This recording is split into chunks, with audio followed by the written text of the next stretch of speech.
Bonjour à tous et bienvenue dans cette partie de la formation.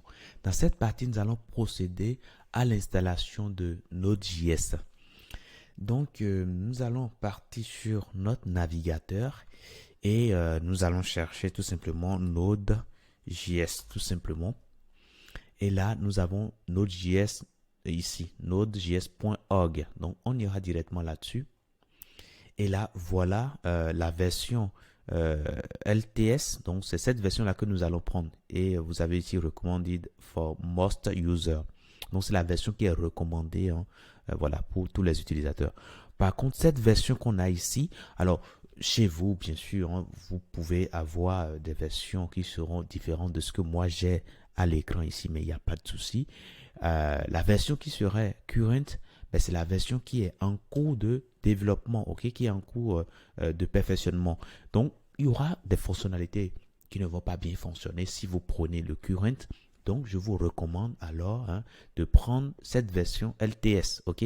Voilà, cette version est déjà testée et est déjà mise à disposition. Donc, du coup, on pourra l'utiliser sans difficulté. Donc, on peut simplement cliquer dessus. Là, ça a déjà détecté qu'on est sur Windows, donc ça nous a déjà proposé pour Windows. Donc, on clique et puis voilà, c'est déjà sur notre ordinateur. Donc, je vais afficher dans le dossier. Et là, qu'est-ce qui va se passer là? Voilà, vous voyez, donc c'est le fichier qui est téléchargé. Donc, on va simplement double-cliquer pour lancer l'installation. Donc, nous avons cette fenêtre ici qui s'ouvre. Attendez, je vais enlever tout ceci. Voilà, j'enlève ça également. Donc, on a cette fenêtre ici. Et là, maintenant, c'est bon. On peut commencer. OK? Donc, on va simplement cliquer sur Next ici. Et là, je vous invite à lire le contrat de licence. Et une fois que vous finissez de lire, ben, on va simplement cliquer sur Accept. OK? Donc, et puis Next. Voilà. Et là, moi, je vais laisser l'emplacement qui m'est proposé par défaut, ok? Là où on fera l'installation en gros. Mais notez que vous pouvez changer ça, mais ça n'a pas beaucoup d'intérêt ici. Donc, on laissera ainsi, on fera un nest, ok? Et là également, on fera rien du tout. On va simplement faire un nest. Alors ici, Add to Path, je pense que c'est déjà sélectionné par défaut. Donc, on va simplement faire un nest tout simplement, ok? Voilà. Et ici, automatically install the necessary tool. Oui, ça nous intéresse. On va simplement cocher ici, tout simplement, et on fera un nest. Voilà. Et là, install begin ça. Là, on va cliquer sur install. Et là, on aura juste à cliquer sur oui, parce que ça va nous demander est-ce que nous voulons réellement lancer ce programme. C'est Windows qui nous demande, donc on clique sur oui. Et on patiente juste un tout petit peu le temps de l'installation. Donc, je fais une petite pause, on se retrouve tout juste après. Et nous voilà, l'installation s'est bien passée. Donc, on peut simplement cliquer sur Finish ici, tout simplement. OK? Et une fois que c'est fait, maintenant, ça va chercher les logiciels qui vont faire en sorte que notre Node.js puisse bien fonctionner. Donc, du coup, là, on a juste à patienter. Donc, ici, appuyer sur une touche pour continuer. Donc, on va appuyer sur une touche telle que c'est indiqué. Voilà, et ça va chercher tout simplement les outils et puis les installer. OK? Voilà. Donc, ce qu'on peut déjà faire, si vous voulez, bon, là, ça nous demande si on veut bien autoriser. Là, on autorise. Et là, on aura juste à patienter. OK? On aura juste à patienter. Voilà. Maintenant, ce que je vais vous montrer, c'est que, en gros, comme Node.js est déjà installé, on peut vérifier cela. On peut le vérifier tout simplement.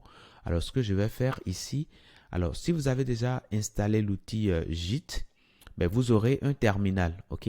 Vous aurez un terminal Git bash here, ok? En cliquant dessus, vous aurez ce terminal-là.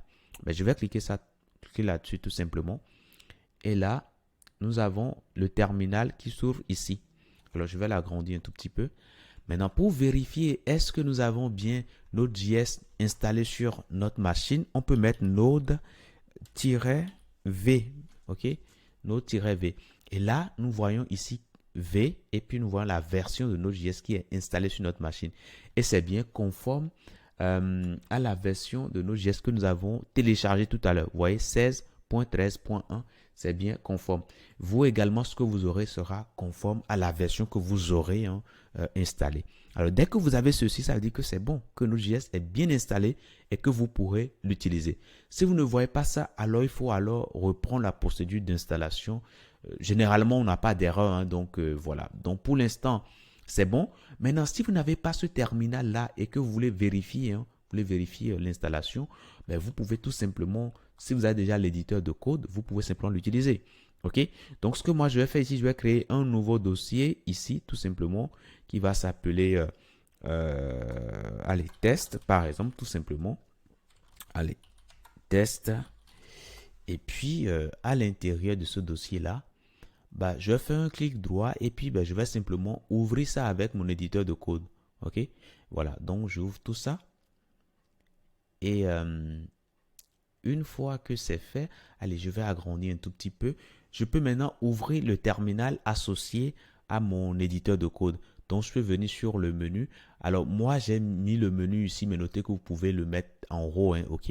Alors, je vais le ramener en haut. Ce sera beaucoup plus simple pour vous. Comme ça, vous allez mieux vous retrouver. Donc, en haut, ici, hein, on peut tout simplement venir sur terminal et puis nouveau terminal. Ou bien utiliser CTRL majuscule U. OK? Voilà. Et là, on a le terminal de Visual Studio Code et on peut l'utiliser. OK? Donc, Node-V. Et là, nous avons la même chose que tout à l'heure. Donc, ça nous confirme bien que l'installation s'est bien réalisée. Maintenant, ce qui reste maintenant, c'est de patienter, que tout ceci soit installé. OK? Donc, voilà pour ce que je tenais à vous dire dans cette partie. En tout cas, je vous dis merci d'avoir suivi cette partie et à tout de suite dans la prochaine.